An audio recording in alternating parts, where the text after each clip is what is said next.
Hai, welcome to Artocles. Meskipun baru 10 hari lalu kita bahas kasus dari Thailand, namun sekarang bakal saya angkat lagi karena negara ini emang punya segudang kisah nyata yang sanggup bikin geleng-geleng kepala. Sebelum dilanjut, dukung dulu channel ini dengan mencet tombol subscribe dan juga dinyalain notifikasinya.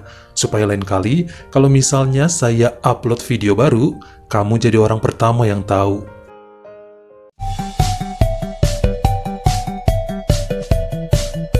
Waktunya menuju ke kota Chiang Mai, negara Thailand, dan bertemu dengan seorang wanita bernama Amy Kusalasai yang lahir pada tahun 1964. Udah punya 4 anak dan merupakan janda serta pensiunan dari perusahaan pegadaian. Menurut anak-anaknya, wanita ini sangat narsis namun berhati lembut, selalu siap menemani ke-8 orang cucunya yang rajin hadir mengunjungi tiap weekend. Amy tinggal bersama salah satu anaknya bernama Doi dan sang menantu Bung Juk. Pasangan ini punya 2 buah hati, yakni berusia 7 dan 1 tahun. Meski rajin ikut menjagai cucunya, namun Amy masih sering nongkrong bersama teman-temannya untuk arisan, kegiatan sosial, maupun sekedar ngumpul senang-senang sekaligus cuci mata jika sedang bosan di rumah. Karena geng mereka ini 70%-nya adalah janda kesepian dan butuh hiburan sebagai pelipur lara.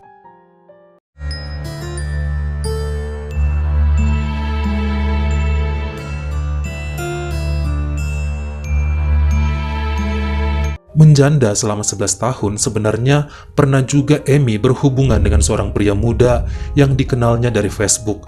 Padahal cowok itu katanya serius suka pada wanita ini, namun entah mengapa jalinan kisah mereka harus terhenti karena anak-anak Amy tidak menyetujui. Semua menganggap si pemuda punya maksud nggak baik kepada ibu mereka dan nggak akan pernah menikahinya.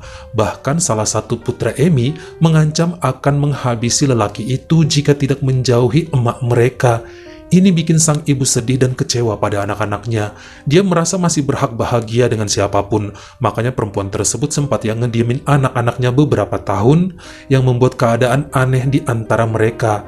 Tapi pada acara tahun baru 2018, semuanya baikan dan janji nggak bakal larang-larang ibunya pacaran sama siapapun, asalkan masuk akal.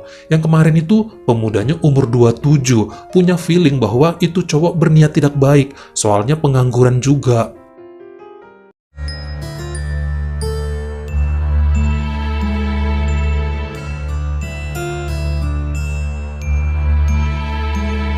Pada awal 2019, seorang sahabat yang juga satu circle dengan Bu Amy mengalami cedera yang mengharuskannya dirawat di rumah sakit Maharas Nakhon selama beberapa minggu.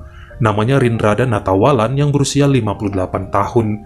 Ini membuat Amy rajin mengunjunginya dan mulai kesemsem dengan adik sahabatnya bernama Anuwat Supasun. Karena sering ketemu di ruang perawatan dan ngobrol-ngobrol sama dia, disinilah makin tahu bahwa Anuwat merupakan seorang duda usia 46 tahun dan memiliki seorang putri umur 9 yang selalu menemani hari-harinya. Lelaki itu bekerja sebagai supir taksi online sekaligus kurir es krim ke supermarket. Nampak saling tertarik hingga tukeran nomor handphone dan jadi janjian terus kalau mau mampir ke rumah sakit untuk menjenguk Ibu Rinrada. Kenalan selama 2 bulan dan ngobrol intens membuat Amy yang mudah baper akhirnya menyukai adik sahabatnya. Makanya saat Rinrada udah keluar rumah sakit pun, wanita itu suka ngajakin Anuwat untuk ketemuan di kafe atau mall buat minum atau makan. Si lelaki nggak pernah menolak karena diajakinnya pas malam, jadi waktu lebih fleksibel. Di bulan Maret 2019, akhirnya Amy dengan ligat menyatakan cintanya dan bilang suka pada Anuwat. Pria tersebut awalnya menolak karena takut bahwa keluarga Amy nggak akan menerimanya.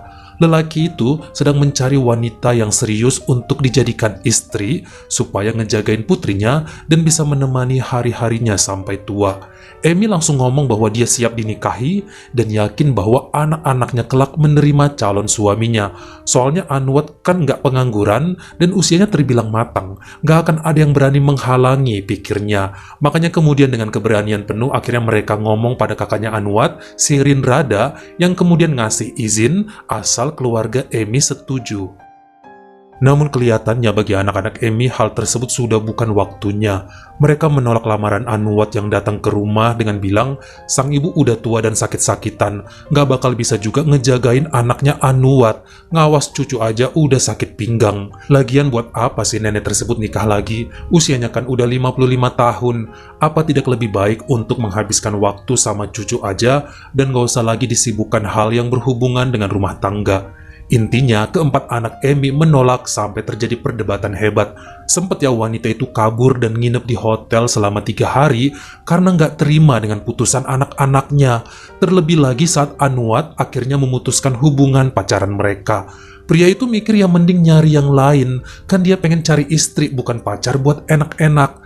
Menjauh dan menghindar dari Emi adalah jalan terbaik agar bisa saling melupakan satu sama lain. Sementara itu, Emi terus menghubungi lelaki tersebut yang udah gak mau ditelepon. Nangis dan sedih sampai sakit-sakitan, menderita karena cinta. Bahkan dia ingin ngajakin Anuat buat melakukan hubungan badan 1 kali aja untuk perpisahan. Namun ditolak sama lelaki ini yang bilang bahwa kalau mau begituan harus terikat pernikahan dulu. Makin sedih dan nenek tersebut, dia pun pulang juga ke rumah karena duitnya udah gak ada lagi buat bayar hotel.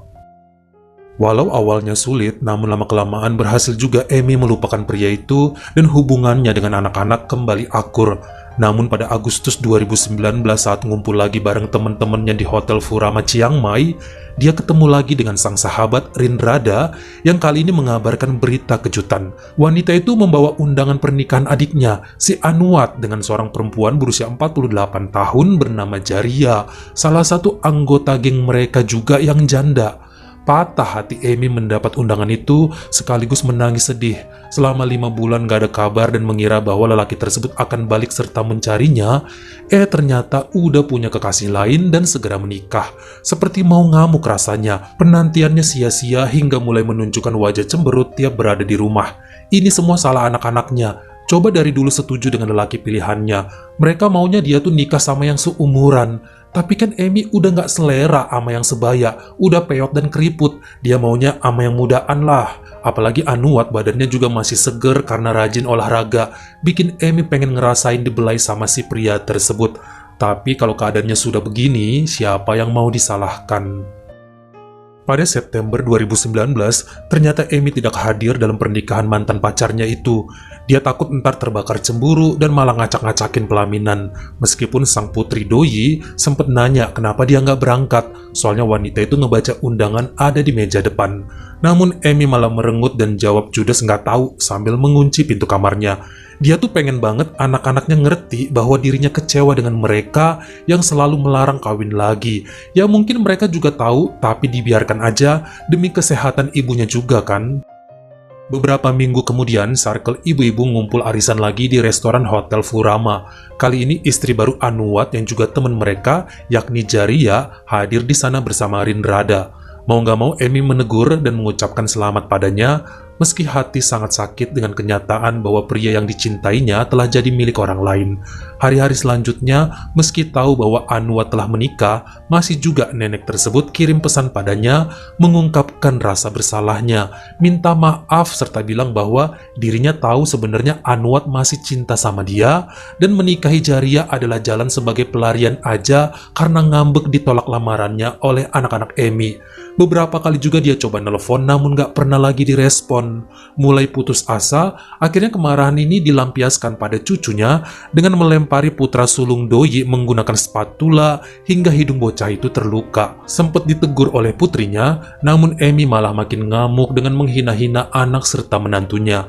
Beberapa hari mereka gak ngomongan, namun masih juga si nenek disediakan makanan. Pada Desember 2019 malam, rumah Doi kedatangan Jaria sambil marah-marah karena mengetahui selama ini suaminya masih aja terus dikirimin chat mesra dari Emi. Sempat dilerai oleh menantunya, namun pertengkaran hebat tak terelakkan.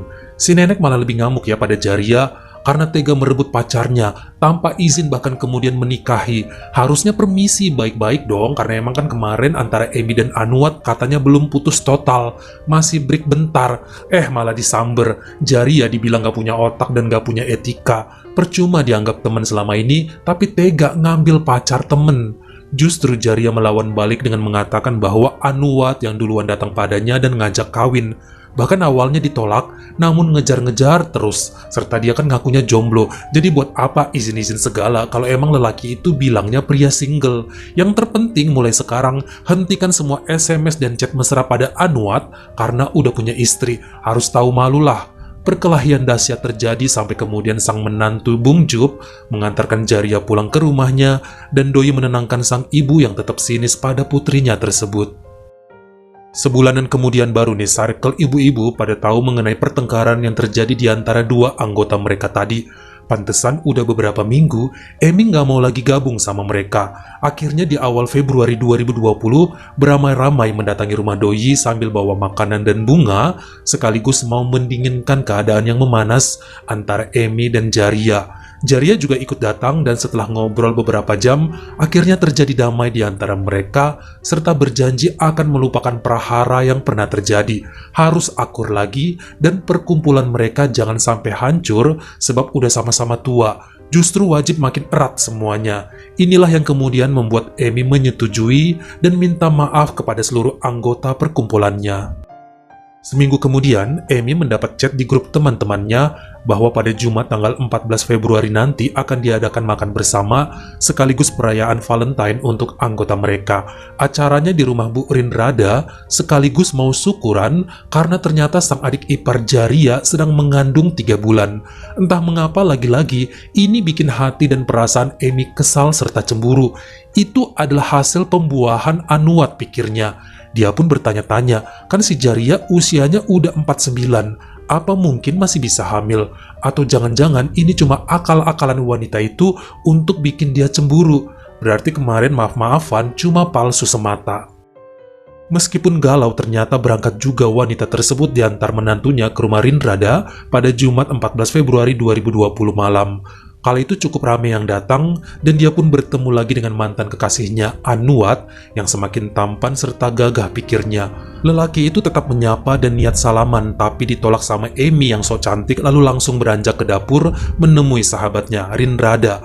Mereka ngobrol dan bercanda gurau selama beberapa jam, sampai pada pukul 8.20 malam saat kebanyakan tamu berada di ruang makan, Emi mendatangi Jaria yang ada di dapur sedang ngaduk kopi sembari mengucapkan selamat. Mereka bincang-bincang bentar, kemudian saat Jaria berbalik badan membelakangi dirinya, Emi langsung mengeluarkan sebilah pisau yang dibawanya dalam tas dan menusukkannya dari arah samping perut Jaria hingga wanita itu berteriak kencang minta tolong dan semua pada lari ke dapur karena kaget. Nenek Emi bukannya ngebantuin malah menjerit kencang. Itu akibatnya kalau ngerebut pacar orang. Mau main-main sama saya. Segera semua pada membawa Jaria ke Rumah Sakit Sentral Memorial Chiang Mai, sementara sebagian orang menggiring Emi ke kantor polisi terdekat.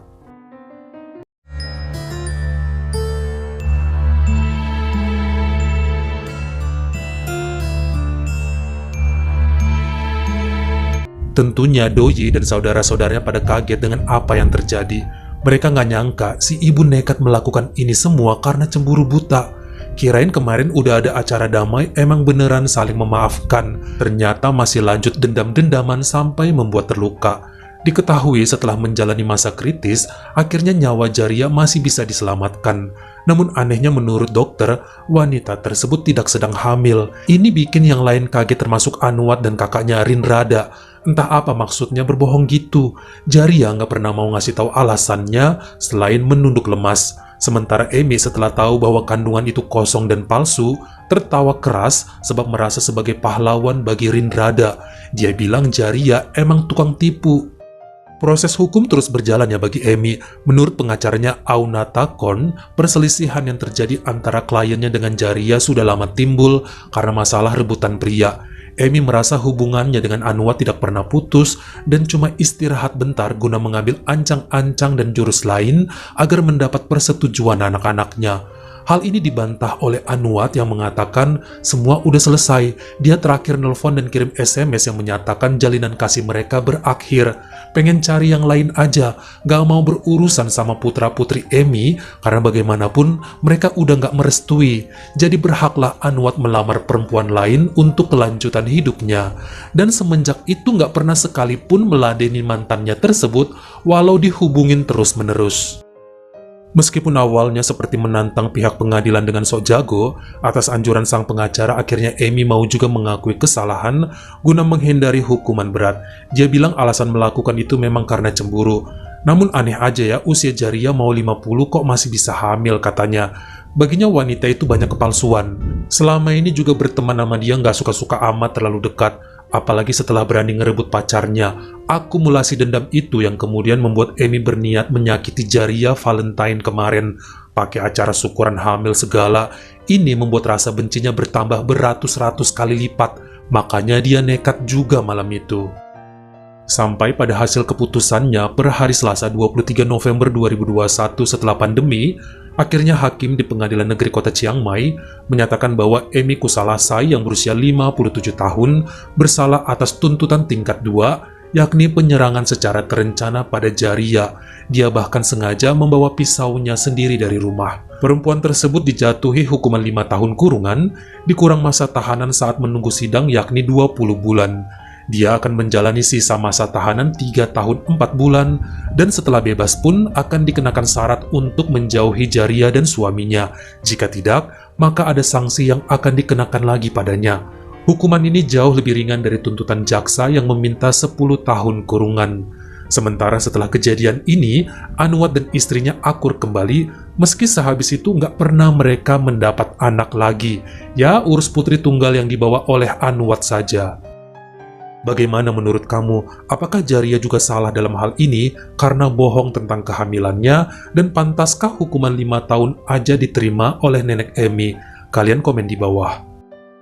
Kalau kamu suka sama video ini, jangan lupa ya klik like serta tombol share-nya. Buat yang baru pertama kali mampir, atau udah sering mampir tapi belum berlangganan, jangan lupa klik dulu tombol subscribe, dan juga dinyalain notifikasinya. Supaya lain kali kalau misalnya saya upload video baru, kamu jadi orang pertama yang tahu. Follow juga Instagram saya jika berkenan di Artokels S-nya 2, dan jangan lupa untuk nontonin semua video saya yang lainnya. Ingat ya, tetap jaga jari dan juga lidah kita, supaya nggak nyakitin hati orang lain.